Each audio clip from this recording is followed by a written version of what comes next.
Palakkad railways division വിഭജനത്തിന് പിന്നിൽ രാഷ്ട്രീയ ലക്ഷ്യമെന്ന ആരോപണവുമായി UDF എംപിമാർ. വിഭജനത്തിന് പിന്നിൽ പ്രവർത്തിച്ചത് കേന്ദ്രമന്ത്രി സോമണ്ണയെന്നും കർണാടക നിയമസഭാ തെരഞ്ഞെടുപ്പ് കണ്ടാണ് നീക്കമെന്നും എംപിമാർ വിമർശിച്ചു. കേന്ദ്രമന്ത്രി സുരേഷ് ഗോപി പ്രതികരിക്കണം. പ്രതിഷേധ സൂചകമായി തിരുവോണ ദിവസം ഉപവാസ സമരം നടത്താനാണ് എംപിമാരുടെ തീരുമാനം.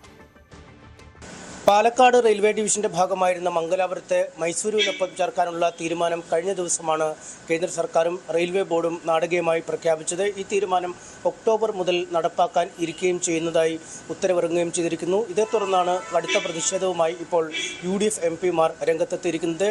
തിരുവോണ ദിവസം രാവിലെ 9 മുതൽ വൈകുന്നേരം 6 മണി വരെ പാലക്കാട് റെയിൽവേ ഡിവിഷൻ ഓഫീസിന് മുമ്പാകെ ഉപവാസ സമരം നടത്തും എന്നാണ് അല്പസമയം മുമ്പ് MK രാഘവൻ എംപിയും ET മുഹമ്മദ് ബഷീറും അറിയിച്ചിരിക്കുന്നത്. മലബാറിൽ നിന്നുള്ള മുഴുവൻ എംപിമാരും ഈ പ്രതിഷേധത്തിൽ പങ്കെടുക്കും. ഒപ്പം മറ്റു ഇടങ്ങളിൽ നിന്നുള്ള എംപിമാരും പങ്കെടുക്കാനുള്ള സാധ്യതകളുണ്ട് എന്നും ഇവർ ചൂണ്ടിക്കാണിക്കുന്നു. നമ്മുടെ കേരളത്തിൻ്റെ അതിർത്തി എന്ന് പറഞ്ഞാൽ ഉള്ളാളാണ്. ഉള്ളാൾ തൊട്ട് മംഗലാപുരം വരെയുള്ള ഭാഗങ്ങൾ സൗത്ത് വെസ്റ്റ് റെയിൽവേയുടെ ഭാഗമാക്കുന്നു. അതായത് മൈസൂർ ഡിവിഷൻ്റെ ഭാഗമാക്കുന്നതോടുകൂടി പാലക്കാട്ട് ഒരു വരുമാനം ഇല്ലാതാകുകയാണ്. ഇപ്പോൾ നമുക്കൊരു വർഷം 600 കോടി രൂപ വരെ വരുമാനം കിട്ടുന്നത് ഈ പറയപ്പെടുന്ന മംഗലാപുരം പോർട്ടാണ്, പനവൂർ പോർട്ടാണ്. അവിടുന്നാണ് കൽക്കരി ട്രാൻസ്പോർട്ട് ചെയ്യുന്നത്, അവിടുന്നാണ് പെട്രോളിയം ഉൽപ്പന്നങ്ങൾ, അവിടുന്നാണ് രാസവളം അടക്കമുള്ള ട്രാൻസ്പോർട്ടേഷനിലൂടെയാണ് കിട്ടുന്നത്. ഇപ്പോൾ ഉള്ളാട് തൊട്ട് അങ്ങോട്ട് വരുമ്പോൾ മംഗലാപുരം ജംഗ്ഷൻ, മംഗലാപുരം ടൗണ്, പനവൂർ റെയിൽവേയുടെ ഗോഡൗൺ നിൽക്കുന്ന സ്റ്റേഷൻ, ഇതെല്ലാം മൈസൂർ ഡിവിഷനിലേക്ക് പോവുകയാണ്. കേരളം എന്ന് കേൾക്കുമ്പോൾ അവർക്ക് കലി തുള്ളുകയാണ്. കേരളത്തിന് ഞങ്ങൾ ഈ മൺസൂൺ സെഷൻ നടന്നല്ലോ ഈ 13-ാം തീയതി വരെ, എന്തെല്ലാം ആവശ്യമായി എത്ര പ്രാവശ്യമാണ് മന്ത്രിയെ കണ്ടത്. കർണാടകത്തിൽ അടുത്ത തെരഞ്ഞെടുപ്പിന് ഈ പേരും പറഞ്ഞ് മൈസൂർ ഭാഗമൊക്കെ നമുക്കറിയാമല്ലോ, സിദ്ധാരാമയ്യൻ്റെ നാടാണ്. ആ പ്രദേശത്ത് നിന്ന് കുറേ സീറ്റുകൾ അസംബ്ലി പിടിച്ചെടുക്കാൻ വേണ്ടിയിട്ടാണ് BJP കേരളത്തിൽ നിന്ന് ഏതോ യുദ്ധം ചെയ്ത് പിടിച്ചെടുത്ത പ്രതീതിയോടുകൂടിയാണ് അവിടെ ആഘോഷിക്കുന്നത്. ആദ്യമായി മലയാളികളുടെ ദേശീയ ഉത്സവമായ തിരുവോണത്തിനന്ന് ഞങ്ങൾ പട്ടിണി കിടന്ന് ഞങ്ങളുടെ പ്രതിഷേധം അറിയിക്കും. എന്നിട്ടും തീരുമാനമെടുക്കുന്നില്ലെങ്കിൽ ഞങ്ങൾ പാർലമെൻറ്റിലേക്ക് മാർച്ച് ചെയ്യും. ഓപ്പറേറ്റിംഗ് റേഷ്യോ താളം തെറ്റിക്കഴിഞ്ഞാൽ പിന്നെ വലിയ അപകടങ്ങളാണ് ഉണ്ടാകാൻ പോകുന്നത്.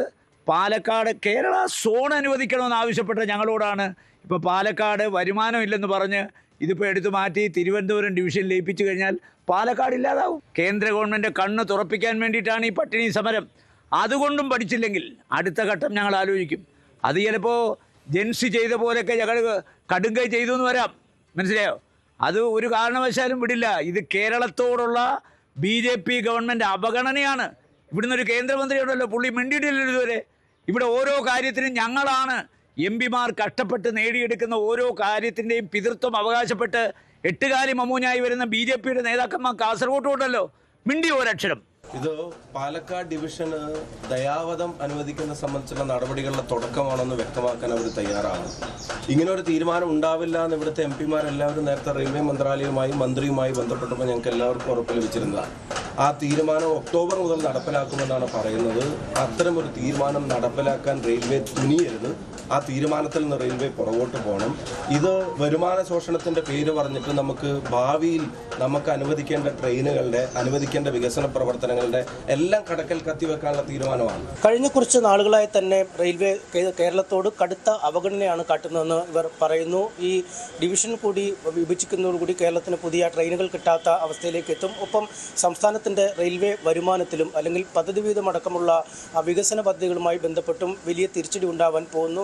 സംസ്ഥാനത്തിൻ്റെ സാമ്പത്തിക ഭദ്രതയെ തന്നെ ബാധിക്കുന്ന ഒരു തീരുമാനമാണ് ഇതെന്നും എംപിമാർ പറയുന്നു. ഒപ്പം സങ്കുചിതമായ പ്രാദേശികവാദം ഇക്കാര്യത്തിൽ BJP കർണാടക ഘടകം കൈക്കൊള്ളുന്നു. കേന്ദ്രമന്ത്രി സോമണ്ണയുടെ ഇടപെടലാണ് ഇത്തരമൊരു നീക്കത്തിന് പിന്നിലെന്നും MK രാഘവൻ MP പറയുന്നു. മംഗലാപുരത്തെ അടക്കം ആളുകൾ വലിയ ആഘോഷത്തോടുകൂടിയാണ് ഈ തീരുമാനത്തെ വരവേറ്റത്. അത് സങ്കുചിതമായ പ്രാദേശികവാദത്തെയാണ് ചൂണ്ടിക്കാട്ടുന്നതെന്നും MK രാഘവൻ MP പറയുന്നു.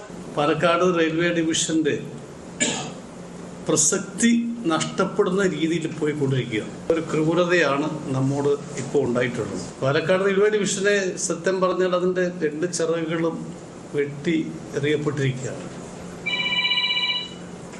അപ്പോൾ ഇതിൻ്റെ ഒരു പ്രസക്തി എന്താണെന്ന് ചോദിച്ചാൽ അത് കുറഞ്ഞു വരുമെന്ന് ഭയപ്പെടുന്ന ആളാണ് ഞാൻ. പാലക്കാട് റെയിൽവേ ഡിവിഷന്റെ വരുമാന സ്രോതസ് കൂടുതൽ മംഗലാപുരം പോർട്ടുമായി ബന്ധപ്പെട്ടാണ്. 16ഓളം ട്രെയിൻ നമുക്ക് അവിടുന്ന് ഒറിജിനേറ്റ് ചെയ്യാനും ടെർമിനേറ്റ് ചെയ്യാനും സാധിക്കുന്നുണ്ട്. കണക്കനുസരിച്ച് ഉദ്യോഗസ്ഥന്മാർ പറയുന്നത് 1200 കോടിയോളം നഷ്ടം വരും. നമുക്ക് മംഗലാപുരം റെയിൽവേ മേഖല നഷ്ടപ്പെട്ടാൽ നമുക്കുണ്ടാകുന്ന നഷ്ടമാണ് ചൂണ്ടിക്കാണിച്ചത്. സൗത്ത് വെസ്റ്റേൺ റെയിൽവേ സോണിൻ്റെ കീഴിൽ മൈസൂർ ഡിവിഷനുമായി ചേർക്കാനുള്ള തീരുമാനം ഉണ്ടായിരിക്കുകയാണ്. ഒരു പ്രാദേശികവാദം വല്ലാതെ ഉയർന്നു വരികയാണ്. പക്ഷെ ഇതിൻ്റെ പിറകിൽ തീർച്ചയായും കേന്ദ്ര റെയിൽവേ സഹമന്ത്രി സോമണ്ണയാണ് ഇതിൻ്റെ പുറകിൽ പ്രവർത്തിച്ചത്. കാര്യം ഒരു തർക്കം വേണ്ട. അതിൻ്റെ ഒരു രാഷ്ട്രീയ താല്പര്യമാണെന്നാണ് ഞാൻ മനസ്സിലാക്കുന്നത്.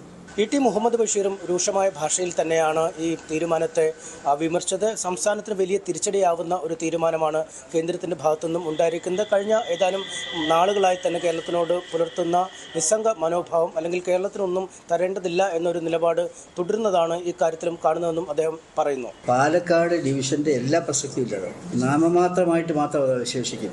നമുക്കെല്ലാവർക്കും അറിയാവുന്ന 2007 സേലം ഡിവിഷൻ വന്നപ്പോൾ തന്നെ ഇതിൻ്റെ ഗതി വളരെ അപകടത്തിലേക്ക് പോവുകയായിരുന്നു.